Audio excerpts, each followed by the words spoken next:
Boa tarde, pessoal. Gabriel aqui. Muito prazer, todos que já estão aqui, os que chegaram adiantados também, que eu já vi que estavam na sala antes de começar.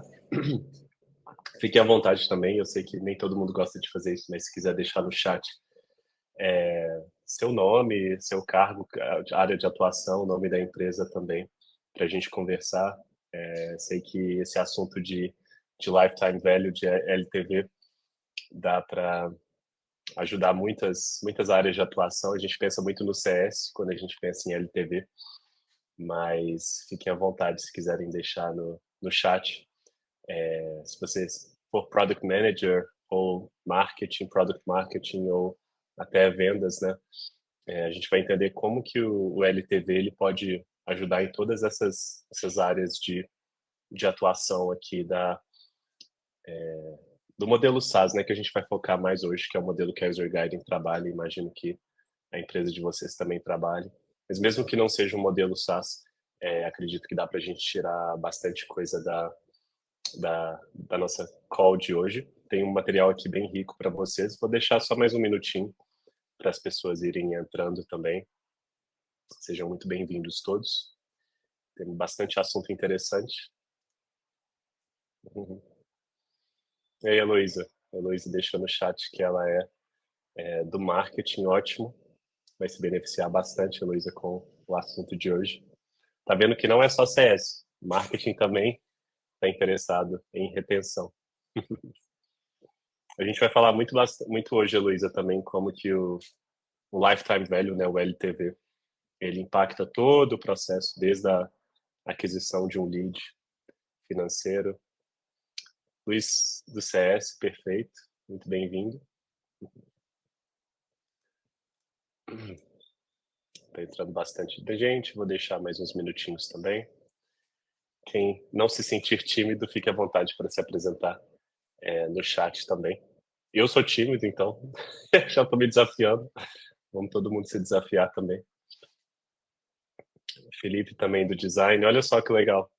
Marketing, CS, design. Muito massa. Todas as equipes podem se beneficiar do entendimento mais aprofundado do LTV. Vai muito, muito além somente do time de CS. A gente vai falar um pouquinho como que essa responsabilidade tem que ser de todos nós da empresa. A Bia também designer. Uau, os designers em peso. Amanda de CX, perfeito. Bem-vinda, Amanda. Se quiserem falar de onde que vocês são também, eu falo de Belo Horizonte. Não sei se meu sotaque entregou, mas eu sou mineiro. Então fiquem à vontade também se quiserem contar de onde que vocês são também. Eu gosto dessa interação. Mais 2 minutinhos a gente já vai começar também. E alguém aqui de Minas também ou não? Todo mundo de São Paulo? Também de Minas, Andressa? Perfeito. A User Guiding, só contar uma questão curiosa da gente. A User Guiding ela está presente em mais de 100 países e ela não começou com a intenção de focar no mercado brasileiro, mas isso aconteceu por acaso. E o meu CEO falou: o que está acontecendo, Gabriel? Que o Brasil acabou se tornando o segundo maior mercado da User Guiding, mas a empresa nunca foi criada especificamente pensando em atender o público brasileiro, mas veio uma enxurrada de empresas do Brasil. E aí a gente acabou dando uma ênfase muito maior. E eu fiquei muito feliz com isso, obviamente, também. A Beatriz falou que é de São Paulo, a Heloísa também de São Paulo. Ótimo, muito bem-vindos. Perfeito, Caio, vai se beneficiar muito. Parte de onboarding e retenção, a gente vai falar bastante disso também. Bom, acho que a gente já pode começar, já entrou bastante gente. A gente já deu 5 minutinhos, vou começar a compartilhar aqui minha apresentação. A gente vai ter uma parte prática também, vou mostrar como que a User Guiding funciona, como que ela funcionaria no seu produto também. Deixa eu colocar aqui minha apresentação. Então o assunto de hoje, como vocês sabem, é como que eu posso aumentar o LTV, o Lifetime Value do meu cliente com a User Guiding em 2025.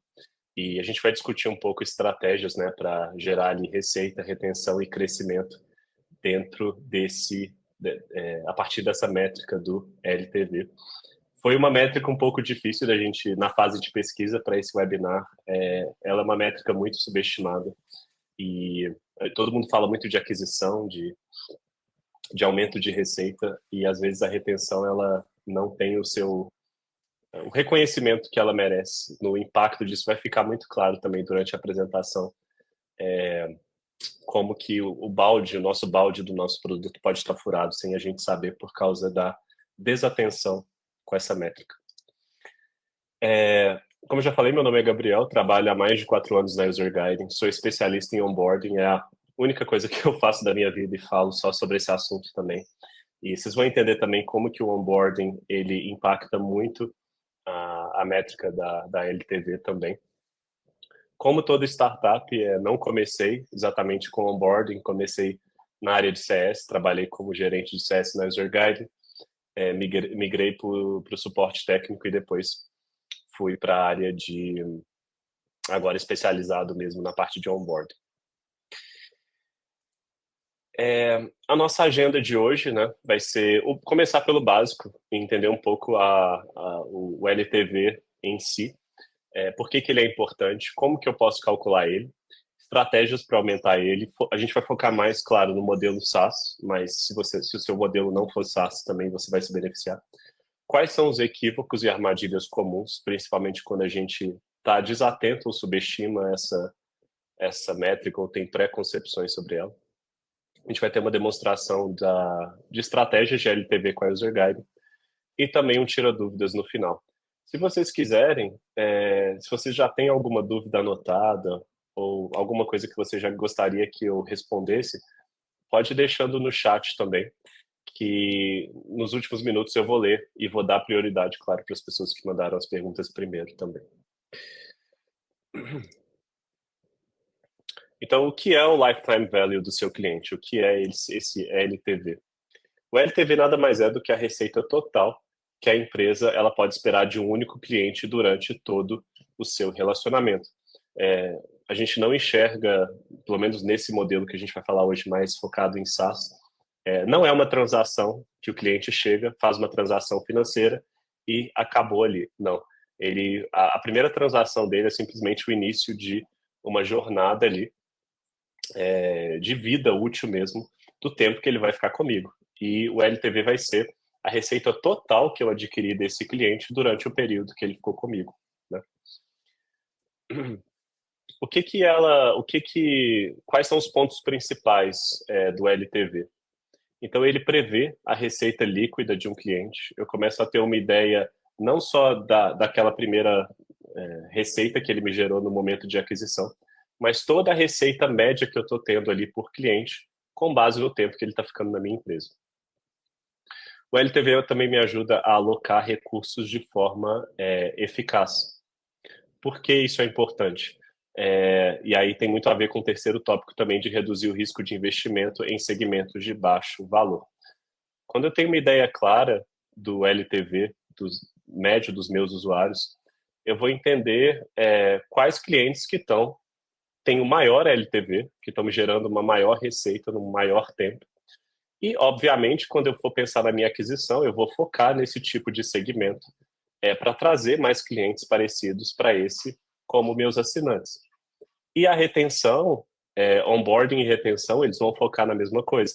Eles vão entender o LTV e vão querer reter e fazer esse usuário adotar o produto. Ele vai dar muito mais ênfase e esforços nesse tipo de usuário.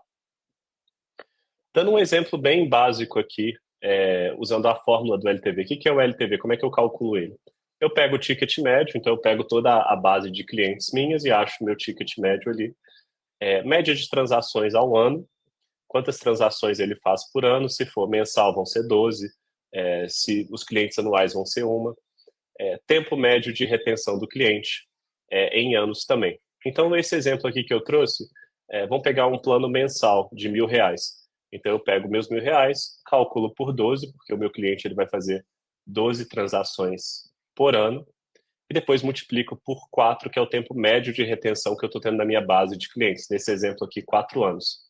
Então, o meu LTV médio nesse exemplo aqui dos meus clientes de R$1.000, plano mensal, média ali de que estão ficando comigo em média 4 anos é de R$ 48.000. Essa é a receita total que eu gero em média dos meus clientes. Antes da gente continuar, vou fazer um momento de reflexão, vou jogar aqui uma pergunta para vocês. Fiquem à vontade para responder uma enquete aqui, e até para a gente ter um termômetro um pouco do público que está aqui hoje. Eu vou colocar aqui na tela e daqui a pouco eu vou começar. Já vou começar ela aqui, podem trazer sua resposta. Você de fato acompanha o LTV? Pode ser sincero nas suas operações. Sim, com certeza. Não, ainda estou aprendendo sobre. Ou, sendo bem sincero, ainda não acho que ele é importante para receita. Às vezes estou muito focado em aquisição, estou muito focado em receita e nunca me chamou a atenção essa métrica. Podem pensar também direitinho. Olha, interessante. Poucas pessoas disseram que sim, com certeza. A maioria disse ainda que está aprendendo. E ninguém disse que não acha que não é importante para a receita. E tudo bem também se você achar isso. Às vezes a gente tem preconcepções sobre essa métrica, então se essa for a sua opinião também, fica à vontade para colocar. Mas eu vou acreditar que todo mundo está sendo sincero aqui também. A maioria então disse que ainda estou aprendendo sobre e alguns poucos quantificam. É um resultado esperado, porque, como eu disse, é uma métrica bem subestimada.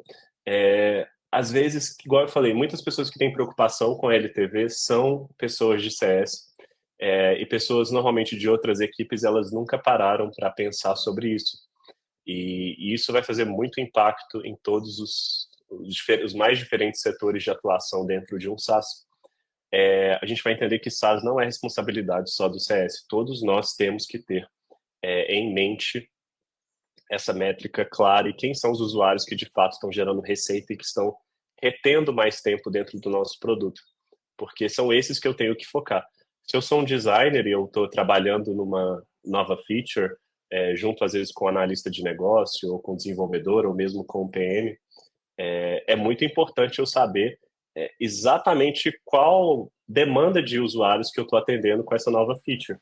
E se esses usuários realmente são os usuários que estão dando retorno para a minha empresa. Quando eu vou priorizar também o que eu vou desenvolver de novo no meu produto, é muito importante eu saber de onde que o LTV mais alto está vindo, de qual grupo de usuários.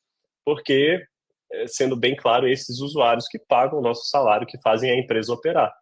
A gente vai ver que não são os usuários de ticket baixo ou de alta rotatividade. Beleza, eu vou parar a enquete. Obrigado pelos resultados. E vou trazer mais uma perguntinha também. E essa é bem interessante também. Qual porcentagem da receita você acha que normalmente vem de 20% dos clientes?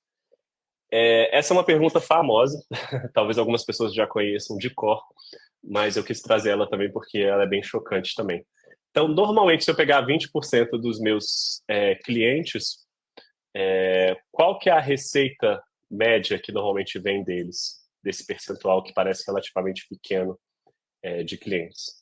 Por enquanto, todo mundo está apostando voto no 80%, será?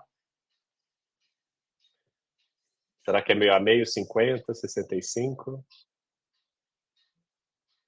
Os votos do 80 estão só aumentando.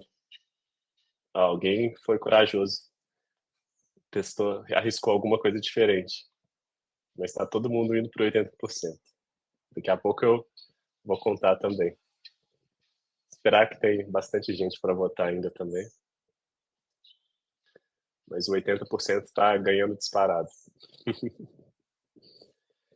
A gente pensa, né? Poxa, só 20%. Peguei uma amostra de 20% dos meus clientes. Será que tem muita receita de um percentual pequeno assim? Ou não? Essa aqui eu já vou falar, né? Sim, o pessoal está certo. Quem votou, a maioria que votou em 80%. Vou parar aqui a enquete. Realmente 80%, normalmente 80% da receita vem de 20% ou menos dos nossos clientes. Isso já muda completamente a nossa forma de trabalhar e o nosso foco. E aí eu estou falando de novo de todos os setores de atuação de um SaaS. Se eu tenho clareza de quem são esses 10%, quem são esses 20%, quais são as necessidades dele, o que, que eles estão dizendo sobre o meu produto, e aí às vezes pensando até no período de aquisição, quem são esses leads, o que, que eles se interessam, que tipo de concorrentes que eles estão analisando, porque esse cara que ainda às vezes não é meu cliente, é ele que vai fazer parte desses 20%. É ele que eu tenho que focar os meus esforços. E os outros 80% ali que, claro, ajudam na operação da empresa, mas tem um impacto bem menor. Será que eu não estou gastando muito com eles? Ou será que eu estou fazendo um onboarding 100% igual para todos os clientes? Isso é um tiro no pé. Se o cliente paga um ticket alto ou baixo, eu estou oferecendo o mesmo suporte, o mesmo nível de onboarding para todos eles. Que isso normalmente vem com uma cultura de onboarding muito manual. Então, todo cliente que entra tem uma conversa com o CS e aí ele me consome o mesmo tempo de um cliente que paga 10, 20 vezes a mais que ele, até mais. Então, a gente vai trazer um pouco esses pontos também. E a última pergunta, antes da gente avançar, é: o quão mais caro é adquirir um novo cliente em comparação a reter um cliente existente? O que, que vocês acham? Vou abrir a enquete agora também. Será que é 8 vezes mais caro adquirir um cliente novo, 5 vezes, 3 vezes ou 2 vezes? Vou dar um tempinho para vocês responderem. 8 vezes, 5. A maioria das pessoas está apostando no 8 a 5 vezes, já pensando que o custo de aquisição, pensando que ele deve ser um processo caro, né? É interessante ver as diferentes respostas das pessoas. Ninguém apostou no 2 vezes. O pessoal está falando que a aquisição é caro.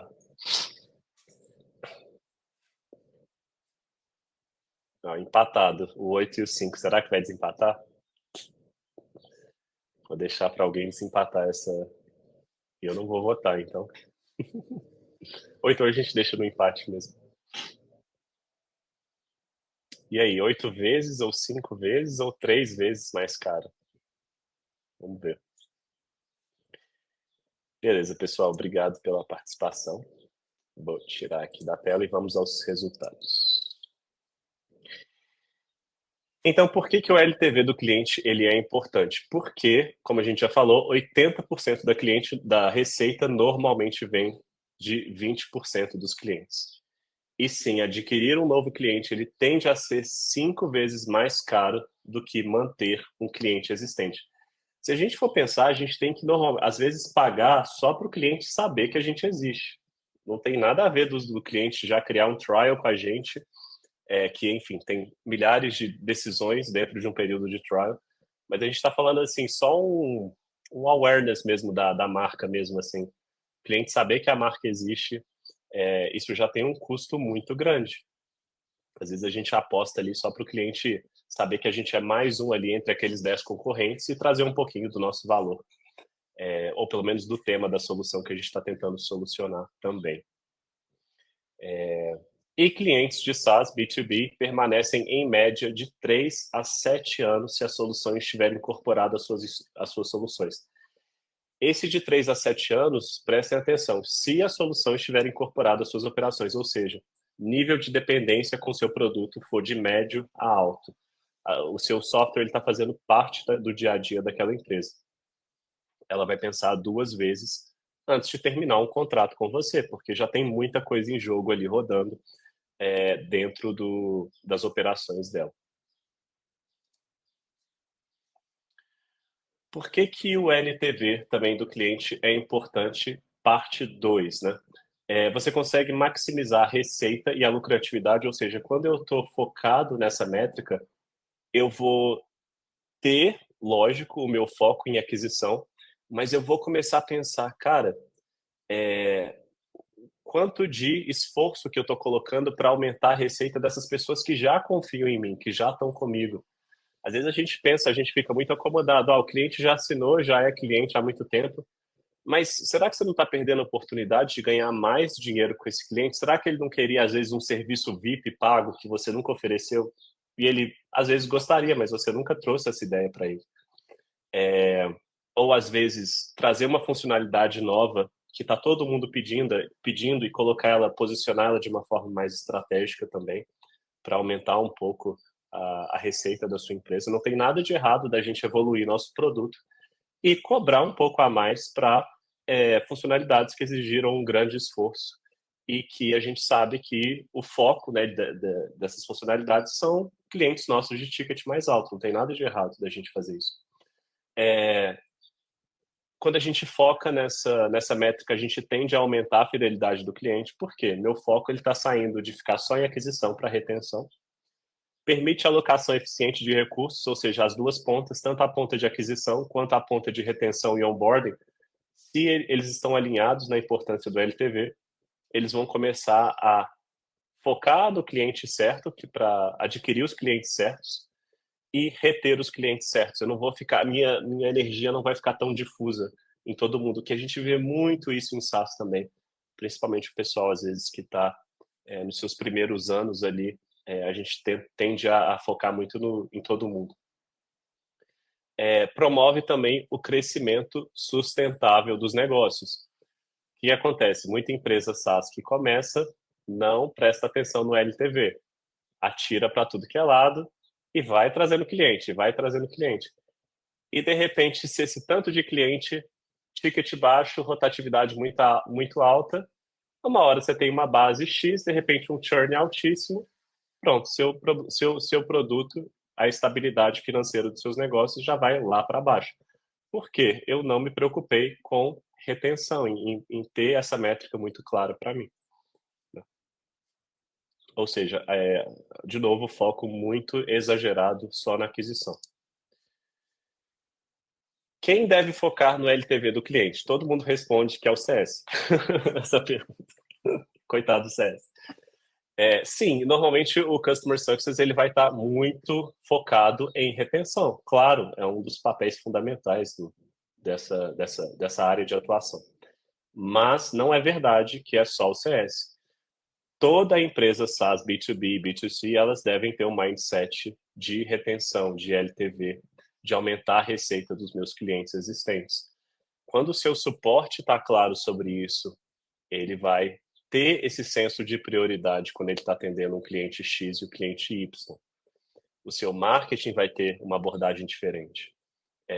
O seu time comercial vai ter uma abordagem diferente. O seu time de produto vai priorizar, junto com o time, às vezes, de desenvolvimento e design, algo diferente. Então, as pessoas da empresa elas têm que ter essa mentalidade disso.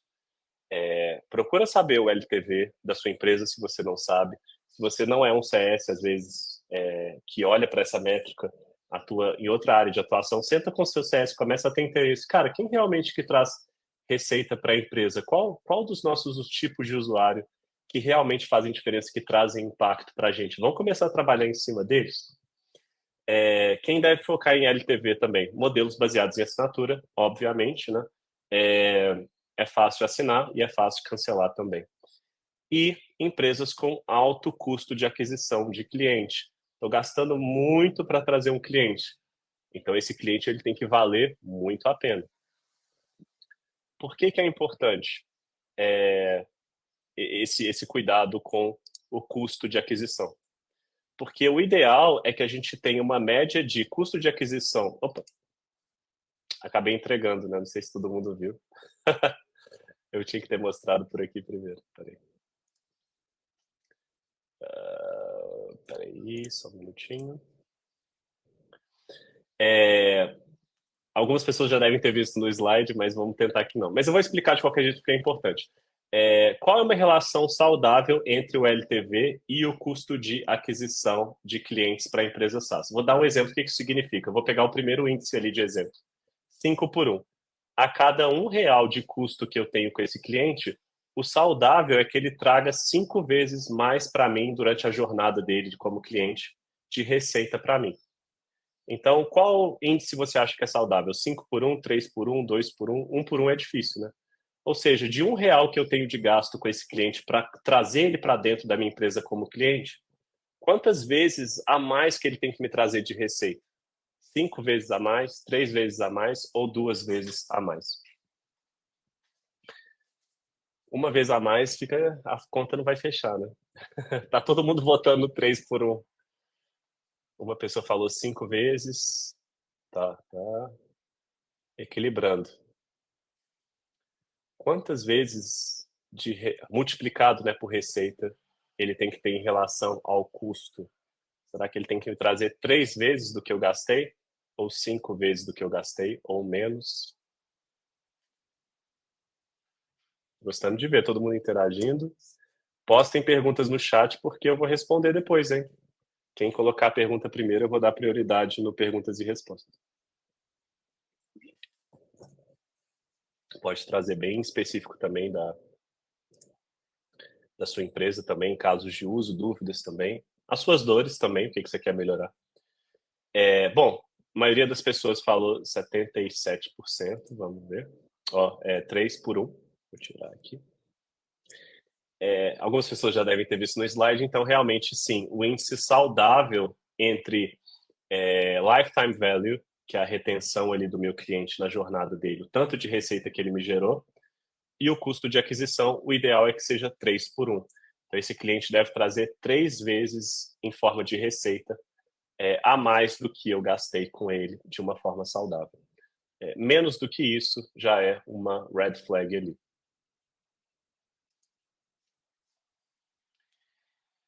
A gente já falou um pouco do cálculo do LTV, mas agora vamos pegar um exemplo desse cálculo falando do custo de aquisição por cliente. Então, pegar um exemplo agora de um plano anual, uma empresa que trabalha com um plano anual. Ticket médio, R$ 2.000, média de transações ao ano, uma vez ao ano, tempo médio de retenção, estou conseguindo manter em média 3 anos os meus clientes. Meu LTV vai ser de R$ 6.000, como a gente já viu o cálculo, como é que ele funciona.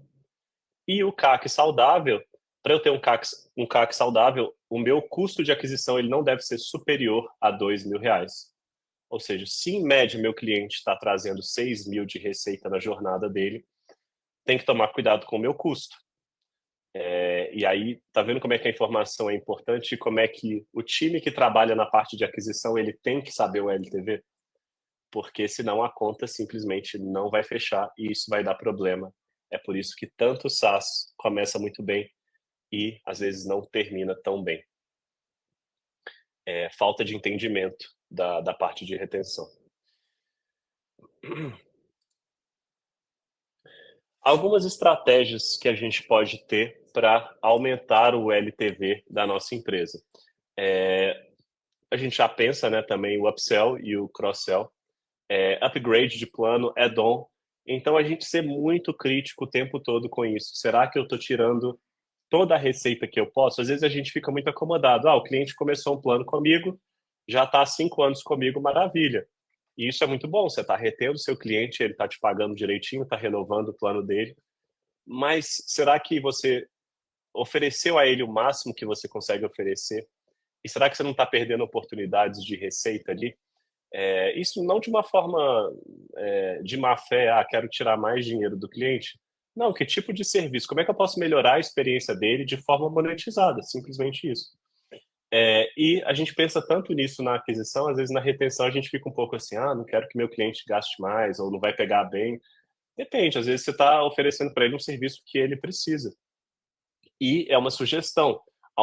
Tentar aumentar o LTV, muitas vezes não é uma coisa obrigatória como um ajuste de plano ali, por meio de inflação, alguma coisa assim. Às vezes sugerir, olha, a gente está oferecendo um serviço VIP aqui de atendimento, de implementação, workshop disso. Se você quiser, é muito interessante, vai te dar esses benefícios, ele tem um certo custo, mas a pessoa faz se ela quiser. Aumentar a frequência de compra também, então incentivar os assinantes mensais a adquirir planos anuais. A nossa empresa trabalha muito bem com isso, nosso time de CS está de parabéns. Está sempre tentando ajustar essa balança em qualquer momento que ele está em contato com o cliente também. E ampliar também a vida útil do cliente. Então, melhorar ali as estratégias de retenção e de adoção, começar a usar Analytics mais e mais, rastrear métricas de uso, login, recursos, tempo gasto, como é que o cliente está usando o meu produto ou não. E aí vou falar um pouco da área que eu trabalho, que é a parte de onboarding, né?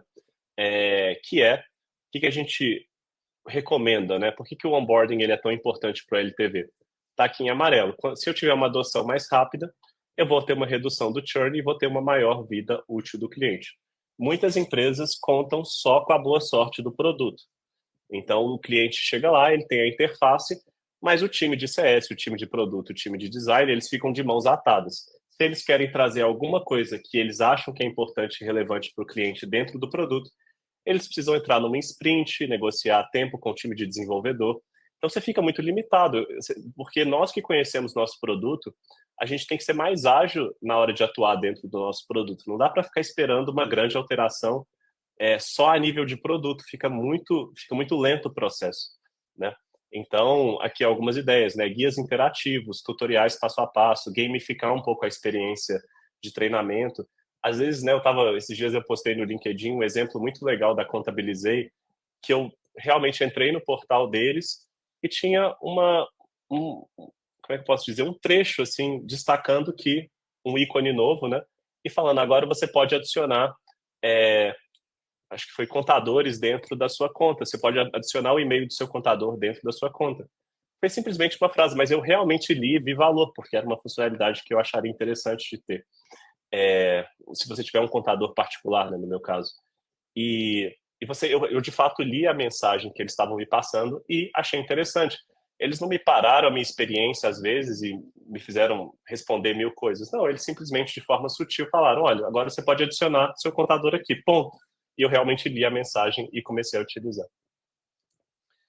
Personalizar também a experiência do usuário, então segmentar usuários por função, setor ou comportamento, sair dessa ideia de todo mundo é igual. E isso é muito forte quando você faz um onboarding automatizado, que é o que a Azure Guiding faz, e fornecer também fluxos de onboarding específicos para cada função. Eu sempre falo isso, né? Eu trabalho há muitos anos com onboarding. Onboarding só funciona se segmentar. A não ser que seu público seja muito genérico, mas não é o caso da maioria dos modelos de SaaS que eu conheço, nem a User Guiding é assim. A gente vai ter usuários diferentes. Muitas pessoas falam assim, as pessoas não veem meu onboarding, as pessoas não passam pelo meu onboarding. Mas quando eu como consultor, vou olhar o onboarding, tá totalmente desinteressante, a informação totalmente irrelevante para o usuário. Onboarding, ele tem que ser um senso de alívio quando o usuário vê a informação. Ele tem que falar assim, caramba, exatamente o que eu estava precisando, ou chegou no momento certo. O onboarding, ele tem que ser conveniente. E o que eu vejo muito aí de exemplo são onboardings inconvenientes para o usuário. Falta de entendimento do que é onboarding também. Melhorar também a adoção de recursos, então usar a pesquisa NPS, né, para analisar também o nível de satisfação. E também pesquisas também, se eu quiser analisar recursos, então posso fazer questionários também. Às vezes coisa rápida, gostou dessa nova feature, não gostou, quer me dar algum feedback, deixar sempre essa opção aberta para o usuário. E se possível, dentro do produto, que é o que a gente está falando aqui. Criar anúncios in apps para novos recursos ou qualquer evento da empresa. Ou seja, começar a trazer informações para dentro do produto. Não ficar de mãos atadas, só esperando o time de desenvolvimento colocar coisa do produto ou ficar só contando com e-mail, porque não dá certo. Eu que sou PM, eu que sou CS, eu que sou designer, eu preciso ter uma voz dentro do meu produto que seja rápida. Então, isso não significa tirar totalmente a interação humana. Eu sou muito a favor do modelo híbrido, então, trazer mais automação de onboarding para dentro da plataforma e ter interação humana, mas usar a interação humana para aquele cliente que vale a pena e de uma forma estratégica. E adicionar também hotspots interativos para incentivar a exploração dos recursos. Antes da gente partir um pouquinho para a demonstração, alguns erros e armadilhas comuns que a gente vê quando as pessoas estão monitorando essa métrica ou quando elas sabem que essa métrica existe. LTV se refere apenas à aquisição, então, às vezes é uma ideia de que, às vezes é o contrário, né? Muitas pessoas pensam que LTV tem a ver só com a aquisição, eu tenho que ficar preocupado só com essa transação inicial, que é quando o cliente faz ali a compra, né? E as pessoas pensam que LTV é sobre isso, e não é, a gente acabou de ver. Um LTV alto sempre equivale à lucratividade. Depende. Se eu estou com uma enxurrada de clientes, e aí aquele somatório me dá uma média alta, mas são clientes, às vezes ali, por exemplo, eu tenho um modelo mensal e um modelo anual. E 90% dos meus clientes são mensais e um ticket baixo. Realmente, se pegar aquele volume todo, vai dar um LTV que você vai falar assim, você vai sentir orgulho dele. E isso é o que acontece muito no início de SaaS. Nossa, meu LTV está muito saudável, está muito bom. Mas você está num terreno muito frágil, você está construindo um castelo no chão de areia. Então, essa bolha de clientes mensais que entraram ali, às vezes, no hype do seu produto, essa bolha, ela pode muito facilmente alguém ir lá e estourar ela e ela acabar. Por quê? Esses clientes vão usar o seu produto ali pelo menos 6 meses, um ano, e às vezes começa uma onda de cancelamento. E aí? Você está contando só com o cliente mensal, só o cliente de ticket baixo, não investiu em clientes de ticket alto, que são clientes que o processo de aquisição é muito mais complexo, envolvem a empresa inteira para fazer a compra, então eles não vão cancelar com muita facilidade. Então, tomar cuidado aí com esses planos básicos mensais que a gente oferece e ficar dependendo só deles. Armadilha, né, muito parecido com o exemplo anterior, então investimento alto em segmento de baixo valor, que é exatamente essa falsa ilusão do LTV, e ignorar a retenção em favor da aquisição. Então, a empresa coloca muito esforço em aquisição e o balde, a gente deu esse exemplo, o balde fica com furo, a água vai escorrendo ali na parte da retenção. Está entrando muita gente, mas não está conseguindo reter os clientes. Não vai fechar a conta. Quando tomar cuidado? LTV negativo, quando o custo de aquisição de cliente excede o LTV. Muito perigoso, estou gastando demais e não estou tendo retorno dessas pessoas que estão entrando. Meu custo está muito alto. Novamente, se quiserem deixar alguma dúvida, fiquem à vontade para deixar no chat o que a gente conversou até então, se fez sentido, se não fez, se vocês têm alguma sugestão também, ou querem complementar alguma coisa que eu falei também, às vezes tem pessoas aqui, eu sou da área de onboarding, mas tem pessoas de CS às vezes que são mais aprofundadas também no assunto do que eu. Vou mostrar um pouquinho alguns exemplos práticos da User Guiding, só em alguns minutinhos, e vou abrir para perguntas também. Deixa eu só compartilhar a minha tela. Vê se agora aparece.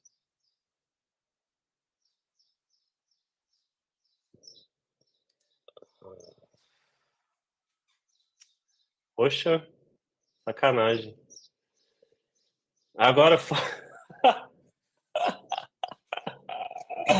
Que vergonha. Por favor, não contem para ninguém, fica só entre a gente, tá? Bom, vai estar na gravação, né, infelizmente. Deixa eu ver.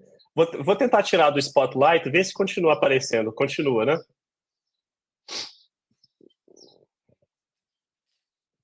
Sim, beleza. De vez em quando eu vou olhar aqui.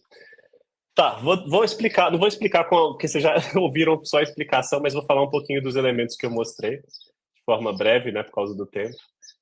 Quando eu falei do checklist, eu estava falando desse elemento aqui, que vocês poderiam publicar dentro do produto web de vocês.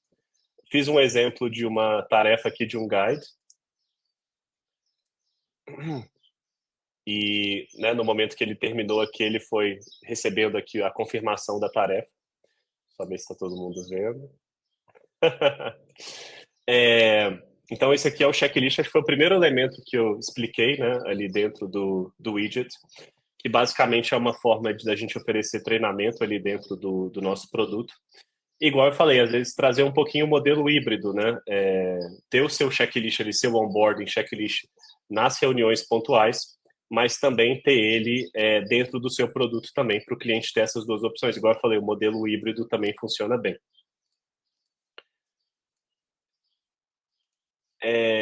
Outra questão que eu mostrei também, os hotspots, que são esses ícones aqui, que quando o usuário passa o mouse, ele recebe alguma informação, que foi quando eu estava falando de lançar uma nova feature. Então, qualquer alteração pequena no produto, vocês já lançam a nova feature com a explicação, né, para o cliente. E aí, como eu estava falando lá, uma sugestão, se o cliente quiser, ele começa um tour guiado através do hotspot, mas a gente não obriga ele a fazer o tour. Então, isso é uma forma de deixar o onboarding um pouquinho mais contextual e um pouco mais relevante. Então, eu anuncio a minha nova feature, às vezes explico, né, que as pessoas todas estavam pedindo isso, e se elas quiserem se aprofundar, elas clicam aqui no tour, e aí elas começam passo a passo exatamente do que aquela nova feature significa também. Beleza? Posso criar também ícones de ajuda, como eu tinha falado, então estão recebendo perguntas repetitivas no onboarding de CS ou no time de suporte, vocês mesmos já terem a proatividade de colocarem a ajuda ali dentro. A UserGuide, a gente até tem um hotspot lá na home nossa.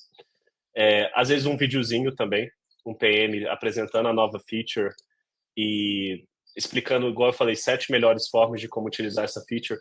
Então eu já lanço o produto, e que foi o que o time de produto e dev fez, mas eu, como qualquer que seja o meu cargo de autuação, eu já consigo lançar essa funcionalidade e não me apoiar somente na interface do meu produto, que é uma coisa arriscada. Então eu já coloco uma camada de informação, aplico segmentação, igual eu falei, então, se for um usuário A, ele vê o vídeo A, se for o cliente B, ele vê o vídeo B e assim por diante. E posso colocar também links, então vocês têm base de conhecimento, tem blog. Melhor forma de aumentar o engajamento desse tipo de funcionalidade é colocar o linkzinho dentro dos seus guides, dos seus hotspots, para a pessoa já recebe uma informação básica ali do... Até suei aqui. Recebe uma informação básica do material de onboarding, e se ela for uma pessoa mais analítica, ela entra aqui e pega a informação nos últimos detalhes, que é o que uma pessoa de suporte faz, né? Te traz uma informação e te manda para um link onde você vai ter os mínimos detalhes também. Vou só confirmar que está todo mundo assistindo. Tá, beleza. Cara, essa vai ficar... Amanhã o pessoal da empresa vai montar em cima de mim. Outra questão também que eu trouxe, vou mudar de aba aqui também. Deixa eu ver se está aparecendo. Tá. A gente falei também um pouquinho da central de recursos, que você pode conectar, por exemplo, a sua base de conhecimento. Então, colocar a sua documentação ali para rodar, o usuário ter acesso dentro dela sem ter que sair do sistema, né? Claro que ele pode ir lá na plataforma e buscar, mas a gente colocar aqui uma opção para ele ter nas mãos dele a documentação. Posso colocar um blogzinho também. Qualquer tipo de nova funcionalidade, nova feature, o produto de você aumentou a segurança, vocês têm um novo certificado de segurança, uma nova integração com o HubSpot, com o Salesforce. Às vezes todo mundo está pedindo uma funcionalidade, tanto para fins de aquisição quanto para retenção, deixar aqui dentro do produto o cliente já ser notificado por aqui dentro, e cada post também ele consegue te dar um feedback também. Feliz que vocês não me abandonaram, porque eu fiz isso.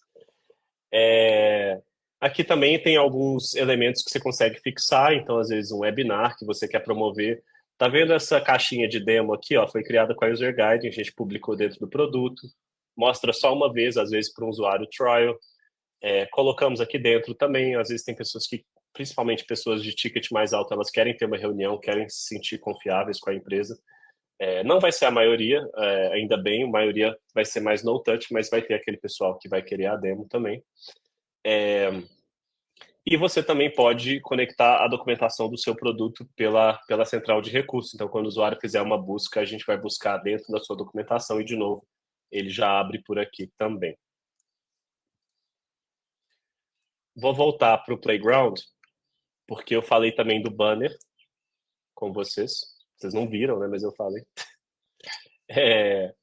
Vocês conseguem colocar também, publicar esses banners. Então, igual eu falei, a gente usa muito para Black Friday, desconto para mensal, para anual, assinatura mensal para anual. E aí você consegue mudar, colocar a animação que você quiser, as cores, tirar a marca da User Guide, colocar lá embaixo. Chamar para qualquer tipo de evento também, funciona muito bem. Mas principalmente essas questões mais sazonais também de SaaS, funciona muito bem usar o banner. E, de novo, né, sem interferência do time de devs. Crio, desenho, as duas plataformas já estão conectadas, publico, já está lá também para o meu cliente final. muito designer de UX, de UI, eles agradecem muito a gente pela essa agilidade, porque eram tantas brigas desnecessárias com o dev para colocar uma coisinha, às vezes, dentro do produto também. Conseguem colocar vídeo também, se vocês quiserem rodar algum vídeo, que é um vídeo que eu criei também. Deixa eu ver mais algum exemplo que eu queria trazer. As pesquisas, né? A gente vai voltar nas pesquisas também. Posso colocar também umas notas também, às vezes eu quero só trazer uma informação rapidinha para o usuário, igual eu falei o exemplo da Contabilizei também. Deixa eu ver. Uma manutenção de servidor, tá vendo? Até questões assim também você consegue trazer para o usuário. E as pesquisas, que a gente tem pesquisa NPS, que eu falei com vocês que dá para segmentar, então dependendo da nota do usuário, você consegue fazer ações diferentes. Então o usuário deu nota 10, nota 9, nota 0, eu consigo... Me deu uma nota baixa, chamo ele para uma call, me deu nota 9 ou 10, peço para ele deixar um review do meu produto também.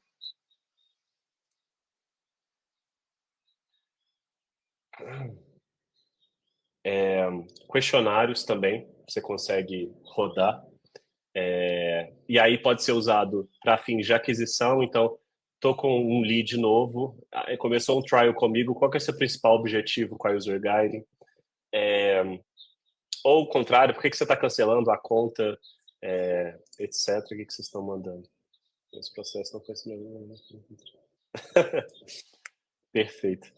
Vocês podem colocar aqui também, né? E aí você pode segmentar. Então, a User Guiding, olha só, você pode fazer segmentação com a User Guiding também sem codificação. Então, o usuário responder a opção A, eu chamo uma experiência de onboarding só para quem me deu a opção A, para qualquer que seja a pergunta. Me deu nota B ou nota C, já trago uma outra jornada para o meu cliente também, ou para o meu lead, né, dependendo da situação também. Ufa! Deixa eu voltar aqui. Nem sei mais o que vocês estão vendo, o que vocês não estão vendo, né? Então, tô brincando. Vou deixar agora perguntas e respostas. Quem puder ficar, quem quiser ficar, né? Vou estender mais 10 minutinhos. Se alguém quiser trazer perguntas, a Beatriz falou, show, Gabriel, ajuda muito mesmo, agiliza demais o processo. Não conhecia a User Guiding, vou apresentar para o meu gestor. Perfeito, obrigado, Beatriz, por divulgar o produto. O Everton disse que ele está com 31K de usuários únicos e falou que ajuda muito, que ele vai montando o score. O Danilo está perguntando, eu consigo alimentar a User Guiding com código de segmentação de cliente? Sim, Danilo, você consegue... Vou até trazer a pergunta do Danilo aqui. Sim, você consegue alimentar a User Guiding, você consegue tanto fazer segmentação através da User Guiding, então, por exemplo, o usuário completou um checklist, eu consigo usar isso como um dado de segmentação para mostrar alguma coisa. Ou então o que você está falando, trazer códigos, seja da sua base de dados ou de um produto terceiro, um HubSpot, por exemplo, ou um Salesforce, por exemplo, e usar aquele dado para alimentar a segmentação do onboarding. Sim, com certeza. Quando o seu usuário logar, quando a implementação do time de devs ela é bem tranquila, tipo 20 a 30 minutinhos ali a implementação básica. Ele já consegue conectar esses dados que você precisa, por exemplo, tipo de usuário, e aí você consegue criar essas segmentações sem codificação. Quero mostrar esse checklist só para um usuário trial. Quero mostrar essa pesquisa só para um usuário que está comigo há mais de 2 anos. A frequência que você vai mostrar esse material, tudo isso você consegue customizar. Então, sim, a gente recomenda mesmo você trazer dados da sua empresa, do seu banco de dados, para o onboarding. Cara, onboarding sem segmentação, esquece. É esse tipo de onboarding que todo mundo fecha. Por quê? Não é interessante. O cliente, você está passando informação irrelevante para ele. O Everton perguntou. É possível criar uma base de conhecimento por container? Vou traduzir um pouco a pergunta do Everton, porque nem todo mundo conhece a User Guide, né? Container, basicamente, é o script da User Guide que você conecta ela no seu produto web. E a gente tem uma funcionalidade que é uma central de ajuda. Por enquanto, Everton, a central de ajuda, ela é uma só por conta. A gente não, se você trabalha com mais de um produto web, você só consegue ter uma para a conta inteira, né? Ou seja, só consegue ter um produto web com isso. Mas vou deixar anotado porque esse pedido tem aumentado também, da gente ter mais bases de conhecimento para empresas que têm mais de um produto web também. Mas por enquanto é uma só. Mais alguma pergunta? Foi útil, tirando a minha gafe, né? Espero que vocês tenham aprendido também um pouquinho a importância também da métrica e ajudado um pouquinho na parte da apresentação também. Muita gente ainda no webinar, mas parece que sem dúvidas também. Beleza. E muito obrigado, viu? Porque muita gente ainda está aqui e depois, depois de eu ter atrasado o tempo de vocês, mas todo mundo já me perdoou hoje. Sobre o nosso próximo webinar, ele vai acontecer em inglês. Se vocês têm conforto com a língua inglesa também, a gente tenta fazer em português de uma vez a cada 2 meses ou uma vez por mês, mas a gente vai ter também um webinar em inglês. Se o PLG, né, o Product Led Onboarding, ele acontece antes do cliente começar com a gente, né, ou seja, antes do sign-up ou depois, vai discutir um pouco também esse mito de que o PLG, o PLO, né, aqui a gente está falando, mas é a mesma coisa do PLG, se ela acontece só depois que o usuário cria a conta dele, começa a interagir com o produto, ou se ele já começa antes também. Muito obrigado, pessoal, por vocês terem participado aqui também. A gente vai mandar para vocês todo mundo que participou do webinar e até as pessoas que não participaram, a gente vai mandar um link também com a gravação.